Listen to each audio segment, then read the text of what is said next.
안녕하세요. 무탈한 사회를 위한 무방비 탈출 2013년 첫 방송 무탈 10일의 염산 불산 가출 사건 편입니다. 지난해 10월 일건강 건강과 생명을 지키는 사람들 건생지사가 새롭게 시작한 팟캐스트 방송 무방비 탈출이 10회 방송을 마지막으로 2012년을 마무리했는데요. 1회 방송 내용이 구미 불산가스 누출 사고였던 것으로 기억합니다. 오늘 방송은 2013년 계사년 새해 첫 방송인데요. 우연치고는 씁쓸합니다. 또 가스 누출 사고 내용입니다. 이번에 다른 것은 구미가 아닌 상주와 청주의 염산과 불산 가스 누출 사고라는 점입니다. 그래서 제목을 가스 형제 가출 사건으로 지어봤습니다. 2013년 새해 들어 지난 12일 경북 상주 웅진 폴리실리콘에서는 염산이, 15일 충북 청주 주식회사 GD에서는 불산이 누출되는 사고가 연이어 일어났는데요. 지난해 9월 27일 노동자 5명이 사망하고 18명이 부상당하고 수천 명의 주민들이 공포에 떨었던 구미 사공단 휴브 글로벌 불산가스 누출 산재 사망 사고가 일어난 지 불과 100일이 조금 지난 일이었습니다. 구미 때보다는 관련 보도가 적었지만 그래도 상당수의 언론에서 다루었는데요. 먼저 보도 내용 들어보겠습니다. 어제 염산 누출 사고가 난 웅진 폴리실리콘 상주 공장에서는 방제 작업이 밤새 진행돼 바물이 당기지만 사고는 예고된 인재로 드러나고 있습니다. 권영두 기자입니다. 200톤의 염산이 누출된 경북 상주 사고 현장에서는 누출된 염산을 집수조로 옮기는 응급 방제 작업이 밤새 진행됐습니다. 다행히 보고된 인명피해는 없고 사고는 수습 단계이지만 이번 사고는 예고된 인재였다는 정황이 속속 드러나고 있습니다. 3년 전에도 났고 이러니까 다시는 안 난다고 그랬는데 또 재발하고 나니까 이제 좀 더 불안하고 믿음이 안 가지. 자, 한마디로 예고된 인재라는 건데요. 여기서 인재란 사람이 원인이다라고 해석됩니다. 과연 그럴까요?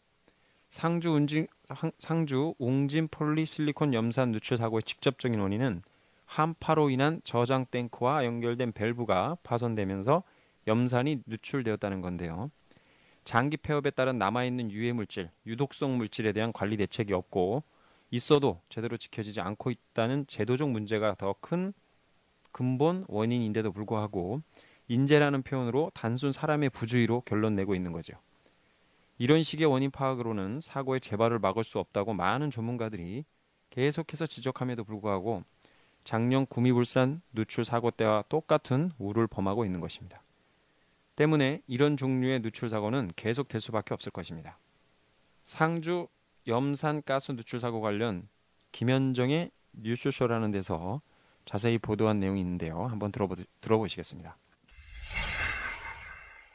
지난 토요일입니다. 경북 상주시에 위치한 웅진 폴리실리콘 공장에서 염산이 누출되는 사고가 발생했습니다. 이 마을은 지난해 불산 사고가 났던 구미의 바로 옆마을입니다. 마을 주민들 공포가 어느 정도였을지 여러분 짐작이 되시죠? 이거 또 안전불감증이냐? 비판 쏟아지고 있습니다. 도대체 왜 이런 사고가 반복되는 건지 그 사고 현장에 가서 직접 환경조사하고 오신 분이세요. 정수근 대구환경연합 생태보전국장 연결을 해보겠습니다. 현장 조사를 다녀보시니까 상황이 어떻든가요? 예, 그 공장이 이제 망했죠. 망해서 이제 가동이 중단되다 보니까 예. 공장만 정상 가동이 되고 있었다면 그게 이제 문제가 없었을 것으로 보이는데요. 가동이 중단되다 보니까 관리가 제대로 안 된 것처럼 보이고. 가동 중단됐는데 그대로 염산은 남아있고, 그 관리 제대로 안 되니까 겨울에 터지고.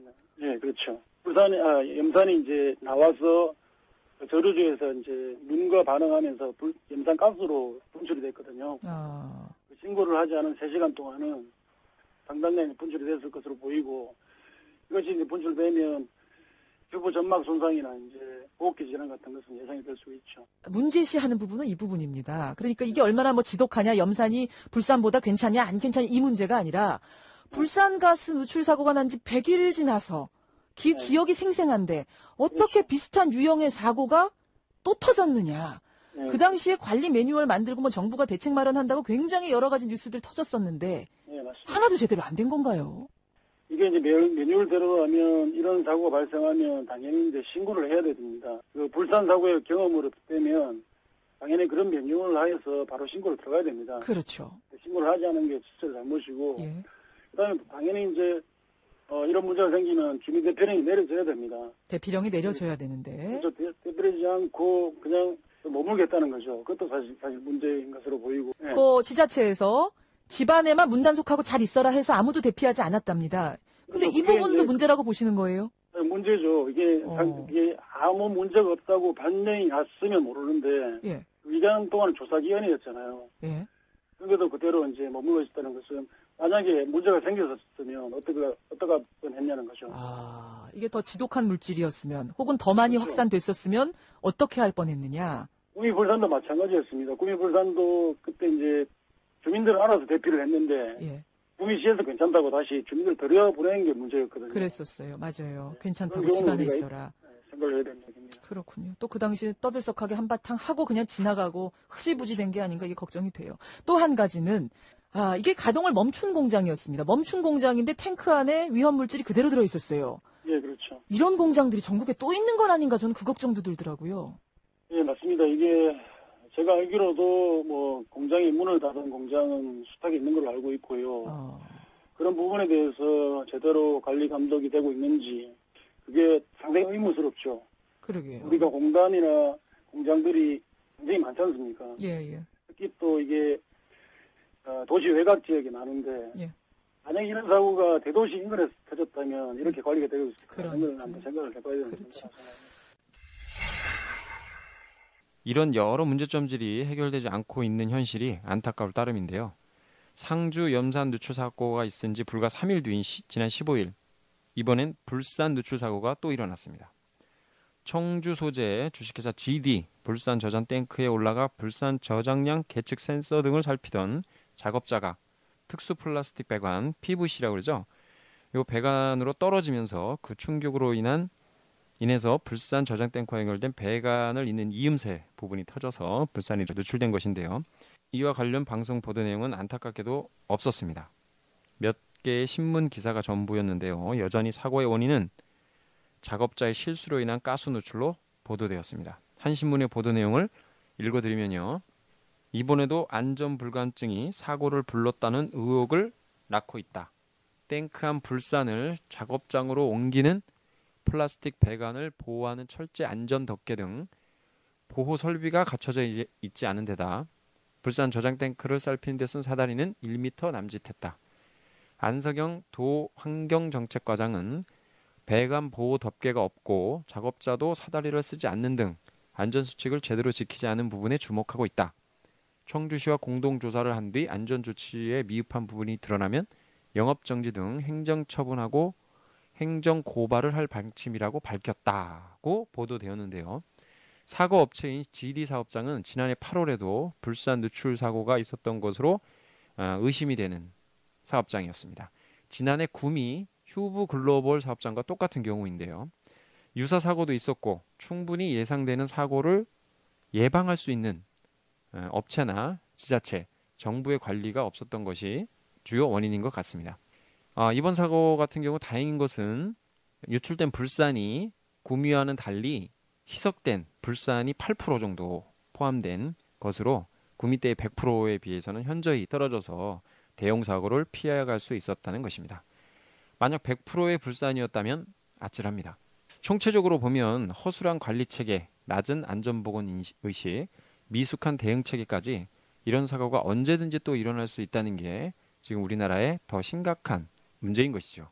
새해 첫 방송이었는데요. 똑같은 사고가 반복되는 만큼 다시 한번 문제점을 조목조목 알아보고 해야 할 일이 무엇인지 짚어보면서 마치도록 하겠습니다. 먼저 우리나라의 폭발과 화재, 누출의 위험성이 가장 많은 공단이라고 할 수 있는데요. 이 석유화학 공단 현황만 보더라도 울산 온산공단이 471개 업체가 들어가 있고요. 또 한 군데가 여수국가산단이죠. 이번 엑스포가 열렸던 여수국가산단 224개의 화학업체가 있습니다. 또 하나 3대 석유화학공단이라고 할 수 있는 서산 대산 석유화학단지가 있고요. 그리고 불산사고가 있었던 구미국가산업단지 172개 업체가 있고요. 또 인천 지역이 많습니다. 수도권, 경기 지역이라고 할 수 있겠죠. 465개 화학 공장이 있습니다. 이 이외에도 많은 곳에 있는데요.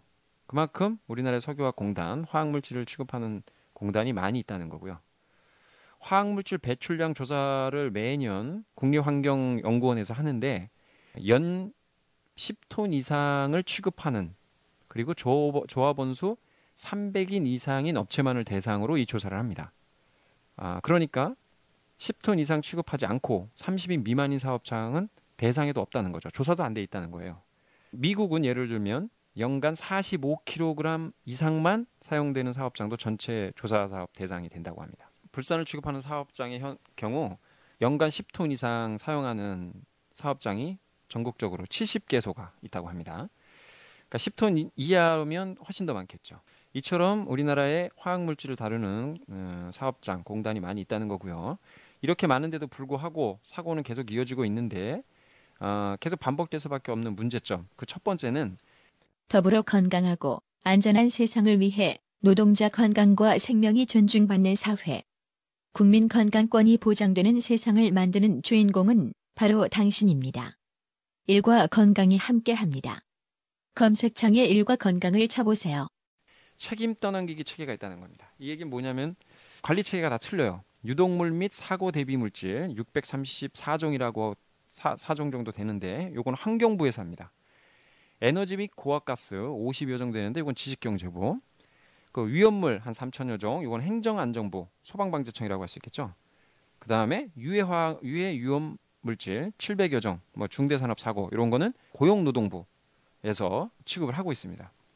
구미의 경우 마을의 대기 수질 토양 측정은 환경부에서 하고요. 마을의 농작물 측정은 보건복지부, 식약청, 농립수산식품부, 산단지역 측정은 고용노동부. 뭐 이렇게 하다 보니까 각기 다른 주체가 하다 보니까 사고가 났을지 또 예방 조치도 마찬가지고요. 일원화된 그런 체계가 없다는 거죠. 관리 체계가. 그래서 재난 및 안전관리 기본법 시행령 개정안이 12월 7일 날 입법 예고됐는데 이게 뭐냐면 대규모 재난 중앙재난 안전대책본부를 가동해서 중앙사고 수습본부 체계를 일원화하고 사고 수습만 일원화하는 게 아니라 각기 다른 부처별 대상물질과 관리 기준을 통합해서 관리를 하자, 뭐 이런 뜻입니다. 이게 입법 예고만 돼 있는 상태고 아직 통과가 안 돼 있는 상태예요. 다시 한번 미국의 경우는 연방재난관리청이라고 하는 그 청이 있어서 준비, 대응, 회복, 경감 등의 모든 단계에 개입해서 조절하는 기관이 있다고 합니다. 그러니까 센터라고 할 수 있겠죠. 이렇게 해야만 제대로 된 관리와 사고가 있을 시에 서로 책임을 떠넘기는 게 아니라 제대로 된 대응을 할 수 있다라는 거고요. 두 번째는 우리나라는 계속해서 나왔지만 주요 원인을 작업자의 실수로 치부하는 경우가 대부분입니다. 그렇기 때문에 근본적인 원인을 찾아서 그것을 바꾸려고 하는 노력이 있어야 되는데 그런 게 없기 때문에 부실한 사고 원인 조사 때문에 이런 같은 유형의 사고가 계속 반복될 수밖에 없다. 이런 건 많은 전문가들이 지적을 했던 내용이죠. 또 하나는 형식적인 지역 주민의 알 권리입니다. 화학물질관리법 39조에 의하면 자체 방제 계획, 이런 유해 화학물질과 관련된 자체 방제 계획을 고지 의무하게 돼 있어요. 지역 주민들한테. 그런데 이게 제대로 안 되고 있다는 거죠. 여기의 내용은 사고 시의 조기 경보의 전달 방법이나 사고 시 주민 대피 요령, 사고물질 노출 시 응급조치 요령, 방제 진행 상황의 홍보 방법 등이 다 고지의 내용이 있음에도 불구하고 제대로 이루어지지 않고 있다는 거죠. 그래서 이 지역 주민의 알 권리를 보장하고 있는 법 내용마저도 제대로 실행되지 않고 있다라는 게 문제점이다. 사례를 들면 계속적으로 미국 사례를 들어서 좀 그런데요. 미국은 EPCRA라고 하는 그런 체계를 통해서 응급계획 및 지역사회 알권리법을 만들어서 이런 지역 주민의 알 권리를 보장해주고 있다는 것입니다. 우리나라도 이 지역사회의 알 권리를 보장하기 위한 그런 캠페인들이 좀 일어나야 되지 않는가라는 얘기죠. 그래서 유해 화학 물질의 현황을 파악하고 방제 계획도 요구하고 이런 법이 있으니까요. 그 다음에 지역의 감시 활동도 좀 하면서 화학물질 사용량 및 오염물질 배출량 공개를 해라라는 이런 요구를 하는 이런 캠페인도 하고요. 이런 활동들이 이루어져야 이런 근본적인 문제점이 해결이 되고 같은 유형의 이런 사고들을 막을 수 있지 않을까 싶습니다. 자, 마지막으로 한 가지 긴급 토론회 소식 전해드리면서 마치겠습니다. 대규모 화학물질 누출 사고의 문제점과 지역 주민의 알 권리 확보 마련을 위한 토론회가 설 연휴 전주인 2월 6일 14시 오후 2시죠. 국회 의정관 105호에서 있을 예정입니다. 국회 환경노동위원회 심상정, 은수미, 장하나, 홍원표 의원실에서 공동 주최하고요. 노동환경건강연구소 일과건강과 민주노총이 주관하는 이번 토론회에서는 화학물질 누출 사고의 문제점과 지역 주민의 알 권리라는 주제로 노동환경건강연구소 이윤군 소장의 발제와 관련 환경단체, 노동단체, 지역 대책위, 정부 담당자까지 토론을 가질 예정입니다.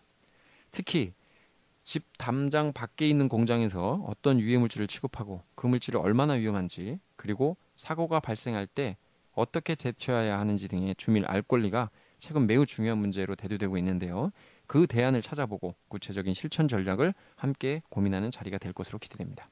새해 첫 방송이었는데요. 이와 같이 같은 유형의 사고가 반복되는 것은 이제 막아야 될 것 같습니다. 토론회도 열리고요. 이번을 계기로 해가지고 이 문제점들을 조목조목 파악해서 제대로 된 대응 체계가 될 수 있었으면 좋겠습니다. 무방비 탈출 11회 새해 첫 방송 이것으로 마치겠습니다.